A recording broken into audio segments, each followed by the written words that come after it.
Summer of 1940, a small group of young men and their aircraft were all that seemed to stand between the British people and invasion by the Nazi war machine. In the months that followed, the few of RAF Fighter Command would engage the Luftwaffe in savage aerial combat over southern England. In the summer of 1968, some of those aircraft were in the skies again to help film the classic British feature film, Battle of Britain. Now, using unseen footage from the production, this series will tell the real story of the Battle of Britain. After the defeat of France, Britain knew she would be next, that she would have to fight for her own survival. The Nazi onslaught would fall first upon the outnumbered pilots of RAF Fighter Command.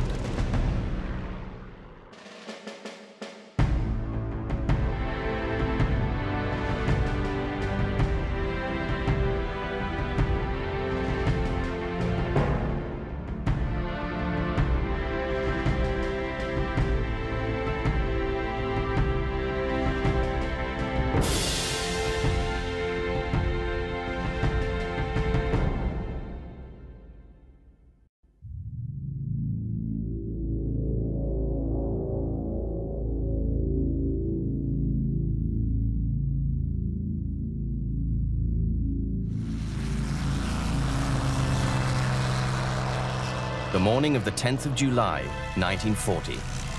A German reconnaissance aircraft escorted by Me-109s approaches a convoy of British shipping about to pass through the channel.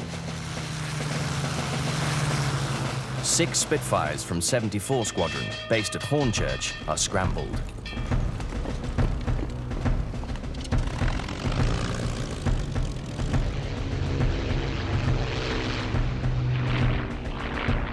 The reconnaissance aircraft and its fighter escorts are engaged and driven off.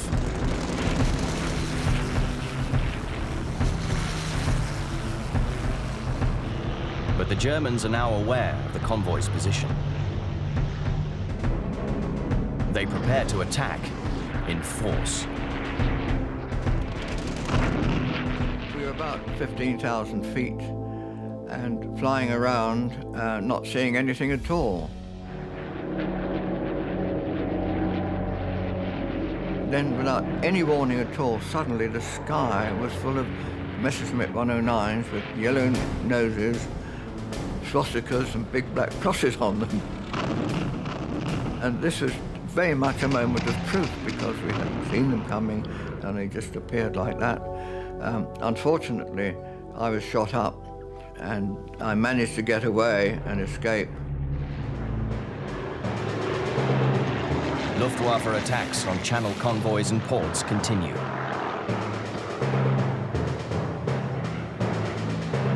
German pilots intend to lure Fighter Command into mass combat over the waters of the channel. Und wir haben immer gewartet, dass die englischen Jäger hochkommen, sodass wir Luftkampf bekamen, um sie abzuschrecken. Aber die Engländer sind klug genug gewesen, wenn sie gesehen haben, da sind viele deutsche Jäger in der Luft, dann sind sie einfach nicht gestartet. Und so hatten wir haben das gemerkt, die kommen nur hoch, wenn die Gefahr von Bombern besteht. Learning to respect their opponents. Es mag sie überraschen, aber ich war nie ein Feind von Engländern. In dem Moment, wo der Kampf begonnen hat, da war es, denkt man nur an Kampf. Na gut, bis es soweit war, hat man schon Gedanken gehabt, warum musst du eigentlich jetzt gegen den kämpfen, gegen den du gar nicht kämpfen willst an sich. Aber in dem Moment, wo es dann die Schießerei losging, dann war ja alles vergessen. Entweder er bezwingt mich oder ich bezwinge ihn. Eine andere Möglichkeit gibt es nicht. Dann haben wir gedacht, damit Europa komplett wird, müssen wir England, die kapieren das nicht, dass wir Europa brauchen.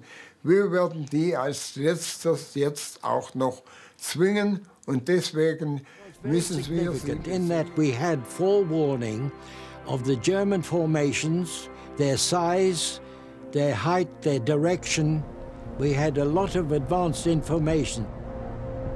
Radar was absolutely vital because they put us in the right place at the right time. Without it, I think we've been fighting one arm behind our back. We could hear the people in the buses looking at the aerials out of the window, our masts, and remarking on them and wondering what they were. The whole world of radar was totally and completely secret. You could hear these people muttering and mumbling and saying, they do say that that'll stop your watch. And they do say that if you stand in front of the aerials, you'll be safe for the evening with your girlfriend because it makes you sterile. A lot of my good friends have had very large families since working on radar.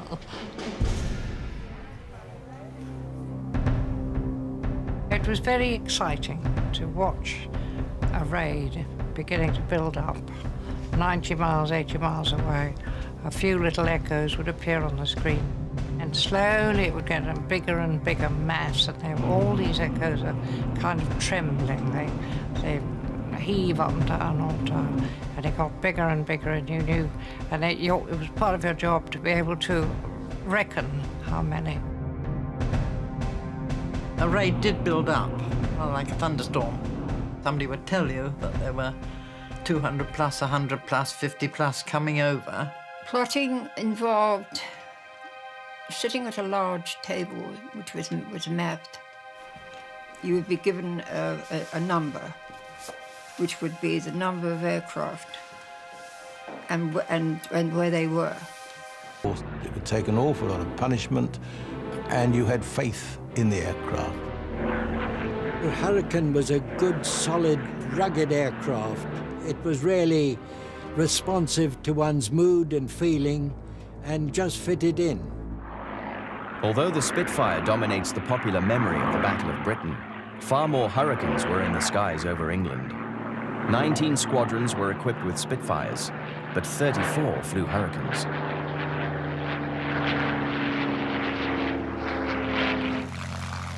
Opposing them was the Me-109, the Luftwaffe's single-engined fighter.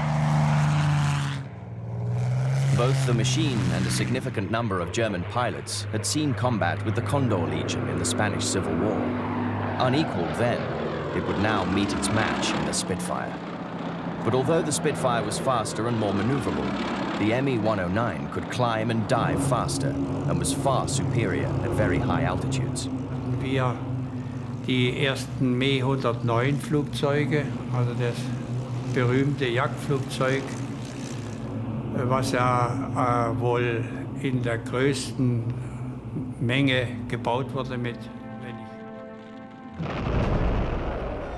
Next, 3 of the RAF's forward airfields come under attack: Lymph, Hawkinge, and Manston.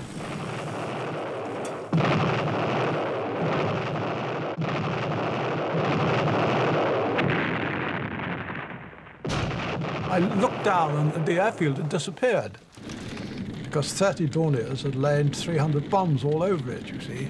And all you could see was an enormous splurge of black smoke and grey smoke and brown smoke.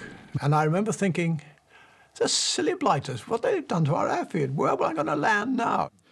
Our 3-ton lorry sent down collectors and take us up to the mess to book in, and, you know, halfway up to the mess, the airfield was raided. The hangars were bombed, they were flattened. Despite poor weather, Goering still hoped to deploy all his forces for the great assault of Eagle Day. The British were ready. But the attacks on the radar stations and airfields had proved just how vulnerable their defenses were to concentrated German attacks.